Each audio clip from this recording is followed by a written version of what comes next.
Ikalabing-tatlong kabanata sa pagpapatuloy. Nakatingin si Kang Haji kay Lee Si-won na seryosong nakatingin sa matanda habang nakatikom ang mga kamao. Na nakatingin din sa kanya ang matanda. Na napatingin ito sa kanyang likuran nang sabihin ng mahina ni Chief Lee sa kanya na elder.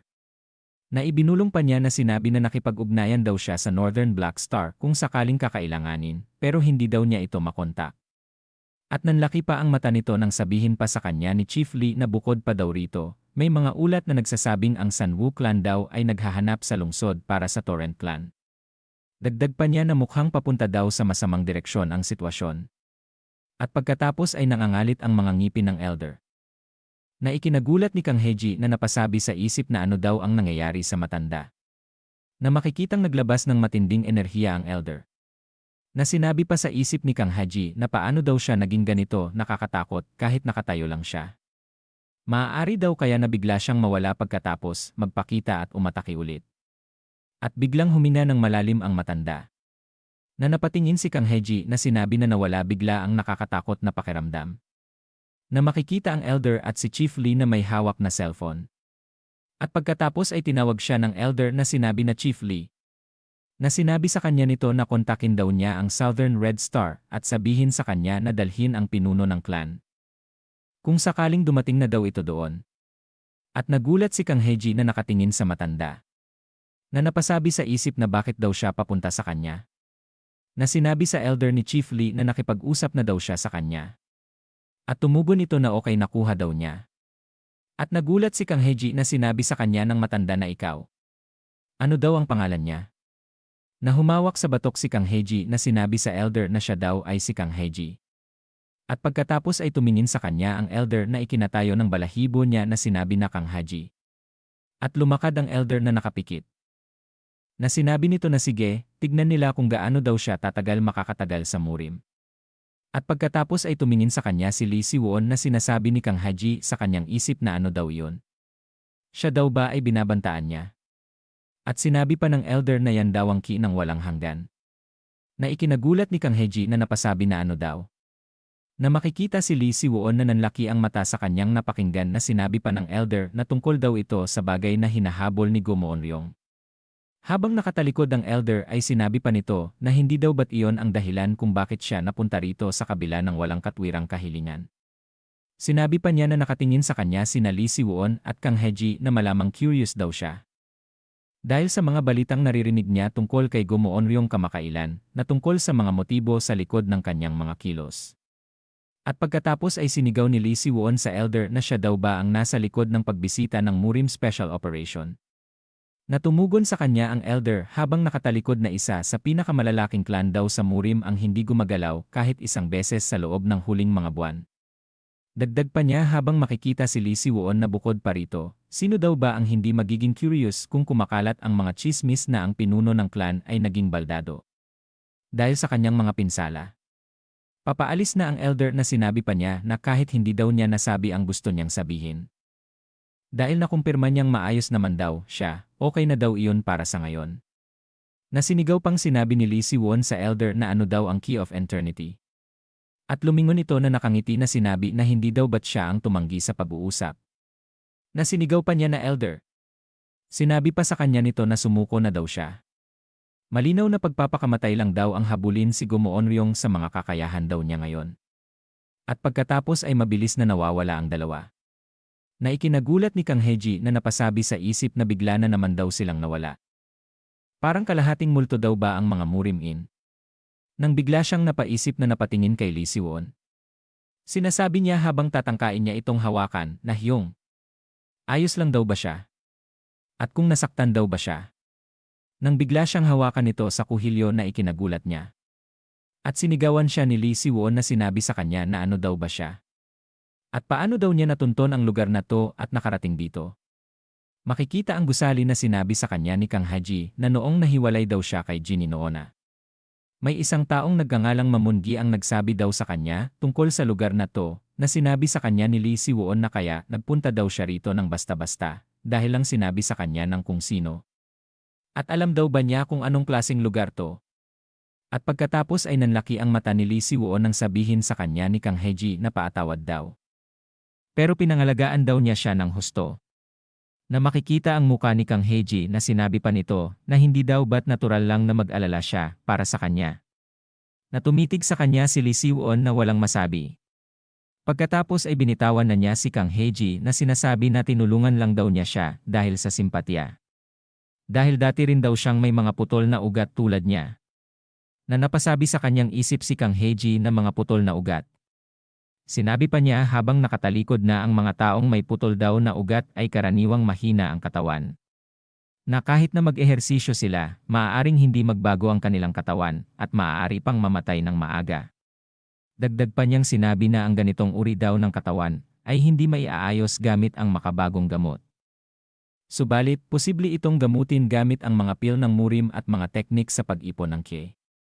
Sinabi pa niya habang makikita si Kang Haji na nakatingin sa kanya na ngunit siya daw ay naging tanga. At hindi daw niya naisip na makakakuha siya ng ganong karaming ki pagkatapos ng paggamot. At napalingon si Lee Si-won nang tawagin siya ni Kang Haji. At humawak sa ulo. Na sinabi nito hindi daw niya talaga naiintindihan ang mga sinasabi niya. Pero hindi daw ba't ang ibig niyang sabihin ay dahil sa kanya, siya ay naging ganito kamaayos. Dagdag pa niya na kung ganoon, hindi daw ba't okay lang iyon. Nasinigaw sa kanya ni Lee Si-won na sinabi nito na hindi daw iyon okay. Naiintindihan daw ba niya ang ginawa niya? Sinabi mong magiging murim-in ka. Sa harap pa mismo niya. Na nagulat si Kang Haji sa kanyang narinig na sinabi pa sa kanya ni Lee Si-won na ngayon hindi na daw siya makakatakas. Kailangan daw niyang maging isang murim-in kahit ano paman. Naiinis pa niyang sinabi na gusto niya lang daw sanang ayusin ang katawan niya. Sa huli, nadala kita sa ganitong buwisit na murim. Na nakatitig lang sa kanya si Kang Haji. At sinabi niya kay Lee Si-won na ikinalaki ng mata niya na sa totoo lang. Itigil na niya daw yan. Sinabi pa niya habang nakakrus ang mga kamay na kung nag-aalala daw siya tungkol sa pagiging murim-in niya. Di ba yan daw ang sinasabi niya? Tama daw ba? Dagdag pa niya na inilagay ang palad sa dibdib na. Pero bakit daw siya nagagalit? Nagpasya daw siya na, kahit magkamali, siya na daw ang bahala dito. Na sinabi sa kanya ni Lee Si-won na dahil hindi daw niya alam kung anong klaseng lugar ang murim. Ang murim daw ay. Nang biglang sinabi sa kanya ni Kang Haji ng paulit-ulit na nakuha ko na, naiintindihan na daw niya na nag-aalala siya sa kanya. At sinabi pa niya habang makikita si Lee Si-won na pero sinabi niya na daw ito dati. Dahil sa kanya, nabubuhay siya ngayon sa kasalukuyang buhay. Dagdag pa niyang sinabi na kaya daw naman, wala daw siyang paki kung ano ang murim o kung ano paman. Gusto niya lang daw makasama siya sa kanyang mundo dahil mahalaga daw siya sa kanya. Na nakatingin lang sa kanya si Lee Si-won ng seryoso. Sinabi pa ni Kang Haji habang itinuro niya ito na dahil daw sa sinasabi niya na ang murim ay basura o kung ano paman, iniisip niya lang daw yon, hindi ba? Dagdag pa niya na ibinuka ang kanyang mga kamay na. Kung ang murim daw ay totoong basura tulad ng sinabi daw niya, matagal na sanang bumagsak iyon. Sinabi pa niya habang makikita ang mga gusali na pero sa nakikita daw niya maayos pa rin sa mundong ito. At tiyak daw na marami ring mga tao na gustong-gusto ang murim sa mundong ito, hindi ba? Dagdag pa niya na hindi daw ba't ganoon nga iyon sa ganong sitwasyon. At lumiwanag ang muka ni Lee Si-won na nakatingin lang kay Kang Haji. Nang biglang isang flashback na sinasabi niya na clan leader. Gusto daw niya ang murim. Dagdag pa niya na bagaman tila barbariko daw ang mundong ito para sa clan leader na dati isang ordinaryong tao. Para daw sa kanila na ipinanganak at pinalaki bilang murim-in, ang murim daw ay parang kanilang bayan. Na makikita sila sa taas ng gusali na nag-uusap. At sinabi pa ng lalaking ito na nakakindat na sana daw ay maramdaman ng clan leader ang murim bilang komportableng tahanan balang araw. At balik sa kasalukuyan na makikita si Lee Si-won na umaliwalas ang muka. At nakangiting sinabi nito na tama. Ngayon daw na iniisip niyang muli, talagang may ilang tao daw na nagustuhan ito. Na napasabi si Kang Haji na ano. At biglang nagtayuan ng balahibo sa gulat ni Kang Haji nang may magsalita buhat sa itaas na sinasabi na putik. Na makikita ito na nasa itaas ng gusali. Na sinabi pa nito na buti na lang. Buhay pa daw pala siya. At napatingin si Kang Haji sa itaas na sinasabi na sino daw siya. At pagkatapos ay sinabi ni Lee Si-won na napatingin si Kang Haji na masyado daw siyang maaga. Na biglang tumalon sa kanilang harapan na ikinagulat ni Kang Haji na sinabi ng lalaki na kailangan daw niyang maging maaga. At napaturo sa itaas si Kang Haji na hindi makapaniwala. Na sinasabi pa ng lalaki na kung may aksidenteng nangyari dahil nahuli daw siya, siguradong papatayin daw siya ng isang tao. At pagkatapos ay nagkatinginan ang dalawa na walang masabi. At sinabi ng lalaki na nakatingin kay Lee Si-won na ngayong iniisip daw niya, matagal na rin, maayos ka na ba? Clan leader. At masayang tumugon sa kanya si Lee Si-won na at napahawak sa ulo si Kang Haji na sinasabi na ang taong ito daw ba ay miyembro ng Sanwoo clan. Na napasabi sa kanya na ano? Sino daw siya? At sinabi ni Lee Si-won na makikita si Kang Haji na siya daw ay isa sa mga gustong maging bagong miyembro ng Sanwoo clan. At biglang nagulat na napatingin sa gilid si Kang Haji. Na makikita ang mga itim na kotse na paparating sa kanila. Na pinagmamasdan ni Kang Haji. At mabilis na bumukas ang pinto ng kotse na isa-isang lumabas ang mga nakaitim na lalaki. Na mabilis na pumunta sa kanila. Na napasigaw si Kang Haji na ito daw ay masama. Bumalik na naman daw ba yung mga tao kanina? At biglang natahimik na napatingin si Kang Haji sa lalaki nang sabihin nito na mabilis daw silang nakadating. Tumakbo daw siya nang walang saysay. Na napasabi si Kang Haji na ano? Na sinabi naman ni Lee Si-won na ikinalaki ng mata ni Kang Haji na bigla daw niya naisip ito daw dapat ang una niyang pagpapakilala sa Sanwoo clan. At pagkatapos ay mabilis na isinuntok ng mga lalaking nakaitim ang kanilang kamao sa palad. At yumuko na sinabi ng mga ito na ang Sanwoo clan daw ay binabati ang clan leader.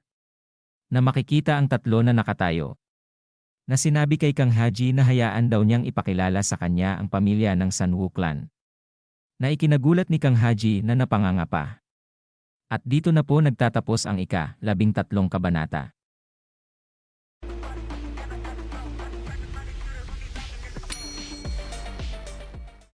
Ika-14 na kabanata sa pagpapatuloy.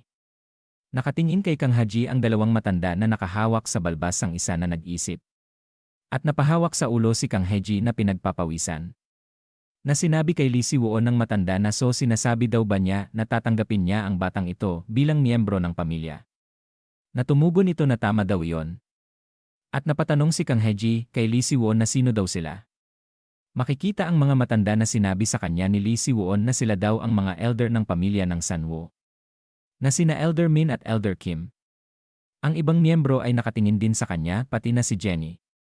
At sinabi ni Elder Min na hindi daw sila dapat manatili dito ng ganito, bakit hindi daw sila pumasok at doon mag-usap. Master. Habang papasok na sila sa loob ng bahay ay sinabi sa isip ni Kang Haji na hindi daw siya nakadarama ng pagtanggap dito. Hindi tama na nandito daw siya. At biglang sinabi ni Lee Si-won na Jinny. Dalhin daw niya siya sa study room at gamutin doon. At pagkatapos, maaari daw bang maghintay sila doon? Natumugon si Jenny na ano? At biglang sumigaw si Jenny na ayaw daw niya. At bakit daw niya gagawin yon? Na napasabi sa isip si Kang Haji na tama daw siya. Hindi daw siya tanggap dito. Na napatigil si Jenny nang sabihin ni Lee Si-won na iiwan daw niya siya sa kanya. Na masaya pa niyang sinabi sa kanya na hindi daw nila pwedeng iwan ang isang bisita mag-isa, alam daw naman niya yan. Na namumula ang muka ni Jenny na pinagmamasdan ni Kang Haji. At bumaling ng tingin habang namumula na sinabi na okay sige na nga. Na nakatingin pa din sa kanya si Kang Haji. At lumingon na sinabi sa kanya ni Jenny na hoy. Sundan daw niya siya. At mabilis na tumugon si Kang Haji na okay. At nilalagyan na ng gamot ang ulo ni Kang Haji na napapasabi ng aray. Habang ginagamot ni Jenny si Kang Haji, ay sinabi nito na tigilan na daw niya ang sobrang reaksyon. Walang kwenta daw ang sakit na ito. Na sinabi sa kanya ni Kang Haji na okay sige. Pagkatapos masayang sinabi sa kanya ni Kang Haji na hindi daw niya inaasahan na makikita niya ulit siya dito. Dito daw ba siya nakatira? Na nakatingin lang sa kanya si Jenny. At tumingin sa kanyang gilid na sinabi nito na si Si-won Hyung daw ba ay isang nagmamay-ari ng malaking korporasyon. Ang laki daw kasi ng bahay niya. Na biglang binatukan siya sa noo ni Jenny na sinabi sa kanya na huwag daw siyang umasta na parang malapit sila. Na ikinasigaw niya ng sakit. At pagkatapos ay sinara ang medical kit na naiinis na sinabi na ano daw bang iniisip ng mokong na yan na si Si-won. Hindi daw niya magamit ang taiwan break ng sadya dahil baka mahuli siya, pero na napasabi si Kang Haji na na sinabi pa niya kay Jenny na importante daw ba talaga ang taiwan break. Na sinagot siya ni Jenny at sinabi na nakikinig daw ba siya sa mga tao gamit ang ilong niya. Sinabi daw niya sa kanya ng maraming beses na mahalaga ito. At pagkatapos ay inilapit niya ang katawan niya kay Kang Haji na sinabi pa nito na sa halip, ngayong tapos na daw niyang gamutin siya, sabihin daw niya sa kanya. Natumugon si Kang Haji na ano daw ang sasabihin niya sa kanya. Na inilapit ang muka niya kay Kang Haji na sinabi nito sa kanya na sabihin daw niya kung bakit kasama niya si Lee Si-won. Na pinagpapawisang tumugon si Kang Haji na okay sige. At pagkatapos ay nagkwento siya kay Jenny na hindi na idinetalye ang mga sinabi. At pagkatapos ay sinabi sa kanya ni Jenny, habang makikita ang silid na ganun daw pala ang nangyari. At lumipat ang eksena kung saan ay nag-uusap ang mga elder at si Lee Si-won. Na sinabi sa kanila ni Lee Si-won na patawad daw sa paggamit ng kayamanan ng pamilya nang hindi nagpapaalam. At sinabi sa kanya ni Elder Min na iniisip daw niya ito, pero alam daw ba niya? May mas nakakahiya pang mga bagay na nagawa ng iba. Dagdag pa niya na makikita si Lee Si-won na nakatungo na kaya sa madaling sabi, nakilala daw niya ang pinuno ng Martial Arts Alliance at ginamot daw siya ni Dr. Gui So-shin. Na napatingin si Lee Si-won. Na sinasabi pa sa kanya ni Elder Min na sa tingin daw niya masyadong pabaya siya, clan leader. At lumipat na naman ang eksena sa kwarto kung asaan si Kang Haji at si Jenny na sinasabi nito na shish. Natatakot lang daw siya na barilin ng isang lasenggong matanda. Na napasabi si Kang Haji na isang matandang lasenggo. Dagdag pa niyang sinabi kay Jenny na ang tinutukoy daw ba niya ay ang matandang iyon na nakilala nila ni Si Won Hyung. Natumugon si Jenny sa kanya na nakakrus ang kamay sa katawan na tama daw iyon. Ang matandang iyon daw ay kaaway ng Sanwo. At si Mamoongi daw ay lingkod niya. At tumingin si Kang Haji kay Jenny na sinabi na ngunit ang matandang iyon daw. Na seryosong nakatingin lang si Jenny sa kanyang harapan. At pagkatapos ay tumayo na ito na sinabi sa kanya na hoy. Mukhang tapos na daw siya sa kanya. Sinabi daw sa kanya na dalhin daw siya roon. Na nakatingin lang si Kang Haji na nagtataka. At makikita na bumukas ang pinto. Na pumasok si Kang Haji at si Jenny. Habang papasok si Kang Haji, ang mga elders ay nakatingin sa kanya. Na napasabi sa isip si Kang Haji na ano daw ito.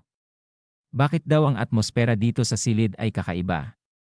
At pagkatapos ay sinabi ng isang elder kay Lee Si-won na kung plano daw niyang makipagkita kay Gui So-shin at sa pinuno ng Martial Arts Alliance, dapat daw ay sinabi man lang niya sa kanila. At tumugon sa kanya si Lee Si-won na sinabi nito na papayag daw ba siya kung sinabi niya ito. Natumugon na sinabi sa kanya nito na Sinabi pa ni Lee Si-won na noong siya daw ay may sakit. Ilang beses daw niyang hiniling na imbitahan si Dr. Gui So-shin. Pero palagi daw niyang sinasabi kung gaano kasama ang relasyon nila sa kanya, kaya tinutulan daw niya ang ideya ng pagtawag sa kanya. Sinabi pa sa kanya ng elder na ito habang nakatingin ang isang elder sa kanya na tama daw iyon, pero nabiglang nagsalita si Lee Si-won habang makikita si Elder Min na sinabi niya na habang walang humahadlang sa kanya, narinig daw niya na may mga mapanirang chismis na kumakalat sa murim. Na makikita ang muka ni Lee Si-won na sinabi pa niya na isang chismis na nagsasabing babagsak na daw ang pamilya Sanwoo at ang pinuno ng pamilya ay isang pasaway. Tingin mo ba na basta na lang dapat baliwalain ang ganun? Jyobyum Adjosi. Na napatingin sa kanya ang lalaking ito na sinasabi sa kanyang isip na ang mokong na to, ang dami daw sa kanyang nagbago. Dati daw ang bait at mapagkumbaba niya. Habang seryoso si Lee Si-won na nakatingin ay sinabi sa kanya ni Elder Min na kalma lang, clan leader. Na sinabi pa nito habang nakahawak sa balbas na nag-aalala lang daw siya bilang pinuno ng pamilya. At sinabi ni Lee Si-won na maiba naman daw siya. Babalik daw ba si Go Moon-ryong sa murim? At sinabi naman ng ibang elder na hindi daw maganda yan sa maraming dahilan. At kung mangyari yan, maaaring mag-develop ng negatibong opinyon ang publiko sa Sunwo at lilipat sila sa ibang grupo. Makikita si Elder Min na sinabi pa ni Lee Si-won na Min Jangro, mukhang importante daw sa kanya ang opinyon ng iba. At tumugon ito na hindi daw naman, ganun lang daw. Nabiglang sinabi na tumingin si Lee Si-won sa kanya na kung pinagdududahan daw ba niya ang galit niya kay Go Moon-ryong. na biglang tumahimik sa silid na nakatingin lang ang mga ito sa kanya. At sinabi sa kanya ni Elder Min Jangro na siyempre hindi daw naman. Ang sinasabi lang daw niya ay ang mga posibleng senaryo batay sa kasalukuyang sitwasyon. Sinabi pa niya habang makikita si Lee Siwon na dahil ang mahalagang kayamanan ng pamilya Sanwo ay napunta sa mga kamay ng isang ordinaryong estudyante. At ang mismong Panginoon daw ang nagtanong na isama siya bilang miyembro ng pamilya. Sinabi pa niya habang makikita ang dalawang ito na hindi ba't natural na hindi kakayanin ng Sanwo na labanan ang anumang panloob na oposisyon. At sinabi pa niya habang tumingin ng kakaiba na alam daw niya na gusto niya lang tulungan ng Panginoon siya. Pero kakayanin daw ba niya si Gu Munryong sa ganitong kalagayan? At sinabi ni Lee Siwon sa kanila na anuman ang mangyari, gusto daw niyang tulungan ang batang iyon. Alam daw niya na ito'y personal niyang hangarin. Na may responsibilidad siya bilang pinuno ng Sanwo. Kaya daw naman gusto niyang marinig ang mga opinyon nila. Kung tutol pa rin daw ba sila sa huli. Sinabi pa niya sa kanila na sisirain daw niya ang dantian niya para makabalik ang lakas niya. Na ikinagulat ng mga ito. At sinabi ng lalaking sa kanyang isip na ikaw. Tingin daw ba niya kasing dali lamang yan sa sinasabi niya? Dagdag pa niya na nasubukan daw ba niyang sirain ang isang dantian. Bilang isang tulad daw niya. Dapat alam daw niya kung gaano kahirap yun gawin. Habang nakasandal ang lalaki, ay sinabi ni Elder Min na kaya pala. Kung ganoon, mabibigat daw na problema ang kakaharapin ng bata. Sinabi pa niya na kaya daw ba pinaghintay niya siya sa ibang silid. At lumipat ang eksena na makikita si Jenny na nakakrus ang kamay sa kanyang katawan na sinasabi nito na tulad daw ng inaasahan. Na napasabi si Kang Haji na ano? Na itinuro ang isang daliri ni Jenny sa itaas na sinabi nito na ang tinutukoy daw niya ay si Mamuongi. Si Siwon at siya daw ay kilala nila siya. Na makikita si Kang Haji na nag-aalala na sinabi pa sa kanya ni Jenny na kaya daw pala niya madali siyang napapayag. Na sinabi pa ni Jenny na itinuro siya na hoy. Kung alam daw niya kung nasaan si Siwon, dapat daw niya siyang tinawagan. Ano daw bang ginagawa niya? Na sinabi ni Kang Haji sa kanya na ang akala daw kasi niya ay trap yon. Na sinabi pa niya na makikita ang muka ni Jenny na seryoso na kung iisipin, medyo kakaiba nga ang nangyari. Kung sinabi daw niya lang sa kanya kung bakit, hindi sana siya nag-inarte. At lumipat ang eksena kung saan si Kang Haji ay tinatanong siya ni Elder Min na kung tama daw siya. Siya daw ba ay si Kang Haji? Nananlaki ang mata na natatakot.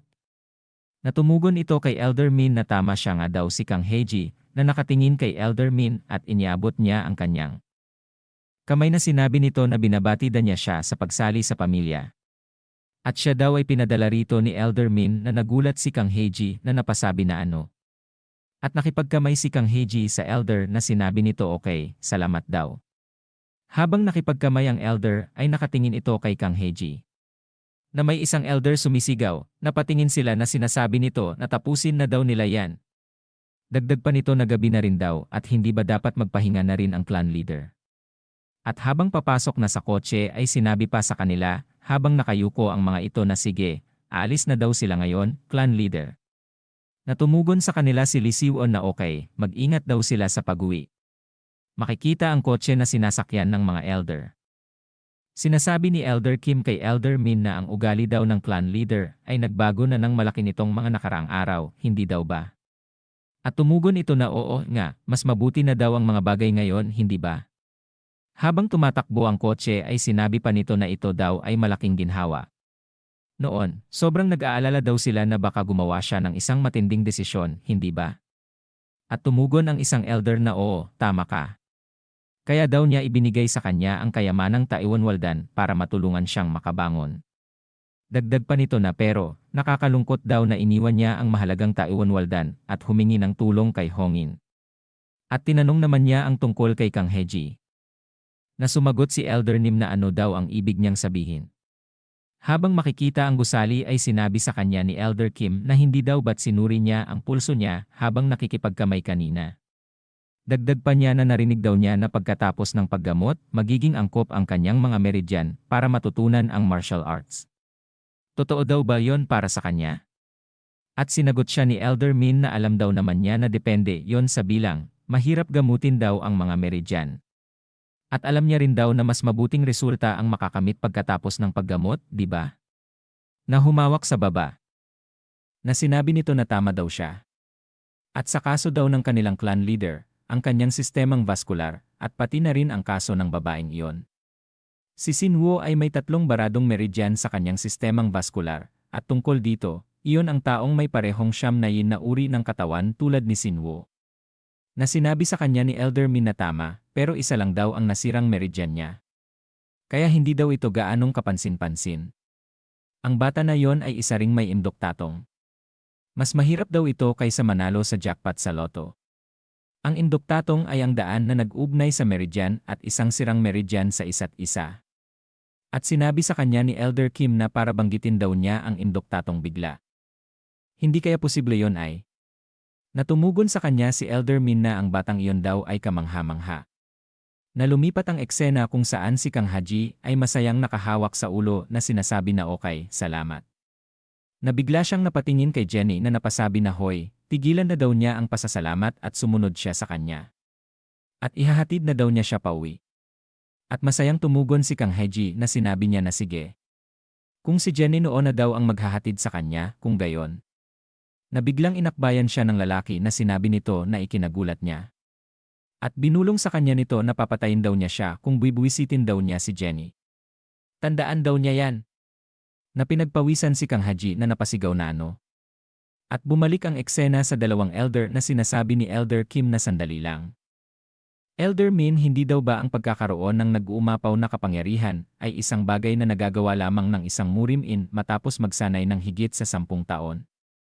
Ang Taiyuan break daw ay kamangha-mangha. At tumugon sa kanya si Elder Min na ang Taiyuan break daw ay hindi lang tungkol sa lakas. Posible daw ito dahil sa matinding kinang pinuno ng pamilya. Na sinabi pa ni Elder Kim na hindi daw siya makapaniwala na nasa estado siya ng nag-uumapaw na kapangyarihan. At gaano nga daw ba kalaki ang meron ang panloob na enerhiya ang family head? At tumugon sa kanya si Elder Min na ang kanyang panloob na enerhiya daw ay hindi ganoon dati.